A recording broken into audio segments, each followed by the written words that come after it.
Assalamu alaikum, I'm Aisha and you're watching Samaa News. Here are today's headlines. At least 5,000 people have reportedly been killed in nationwide protests across Iran, including around 500 security personnel, marking the deadliest unrest since the 1979 revolution. An Iranian judiciary spokesperson said executions may go ahead, warning that some protest actions have been classified as mohareb, an offence punishable by death under Islamic law. Iran's President Masoud Pezeshkian has warned that any attack on Supreme Leader Ayatollah Ali Khamenei would trigger an all-out war, as tensions rise amid deadly nationwide protests. In a social media post, Pezeshkian blamed US-led sanctions for worsening economic hardship. European leaders have sharply criticized President Donald Trump's plan to impose tariffs on 8 allies over his Greenland takeover proposal. Trump announced a 10% tariff on goods from Denmark, Norway, Sweden, France, Germany, the UK, the Netherlands, and Finland, starting 1st February, warning it could rise to 25% until a deal on Greenland is reached.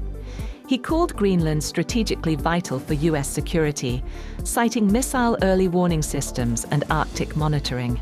European leaders condemned the move. French President Emmanuel Macron called it unacceptable. UK PM Keir Starmer said it was completely wrong. And EU President Ursula von der Leyen said it undermines sovereignty and damages transatlantic ties.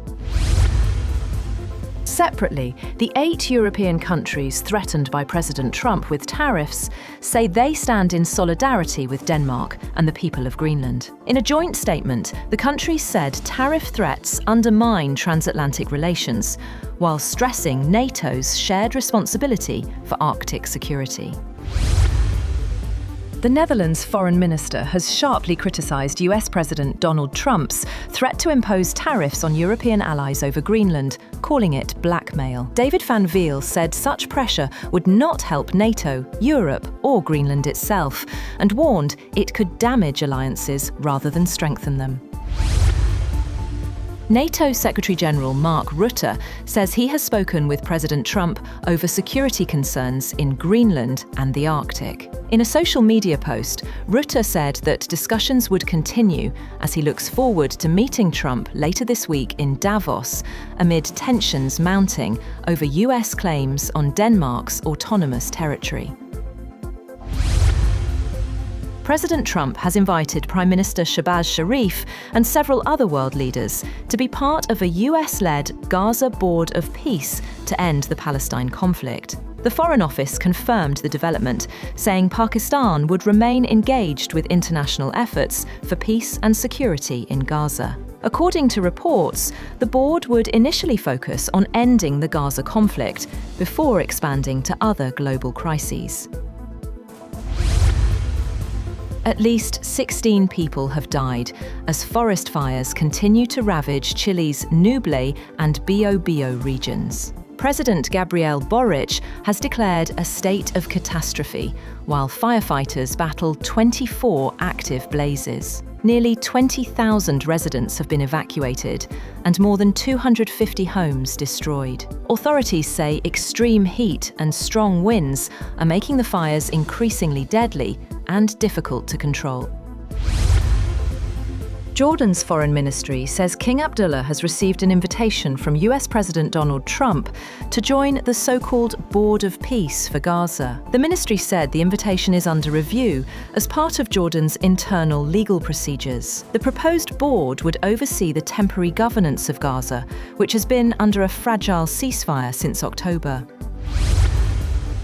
The Pentagon has placed around 1,500 active-duty US troops on prepare-to-deploy orders amid protests in Minnesota linked to the government's deportation drive. US media reports that the move is a precaution in case violence escalates, though officials say it is unclear whether the troops will actually be deployed.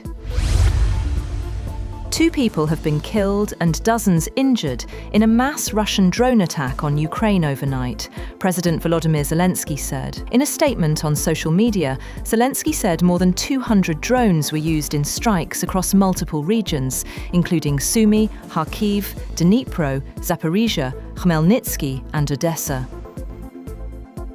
Indonesian rescuers discover debris from a missing ATR 42500 conducting fisheries surveillance near Mount Bulusarong, South Sulawesi. The plane, carrying 8 crew members and 3 ministry staff, lost contact Saturday en route from Yogyakarta to Makassar. Wreckage, including a plane window, fuselage parts and tail, was spotted Sunday morning, though fog, strong winds, and steep terrain are hampering recovery. Over 1,200 personnel, helicopters, drones, and ground teams are involved in the operation. Data indicates the plane rapidly lost altitude about 20 kilometers northeast of Makassar Airport. Investigation into the cause is ongoing.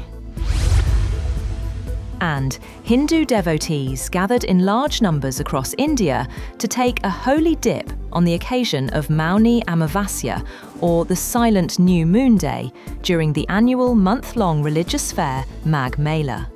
Officials said more than 30 million people had bathed at the Sangam in Prayagraj, where the Ganges, Yamuna and Saraswati meet.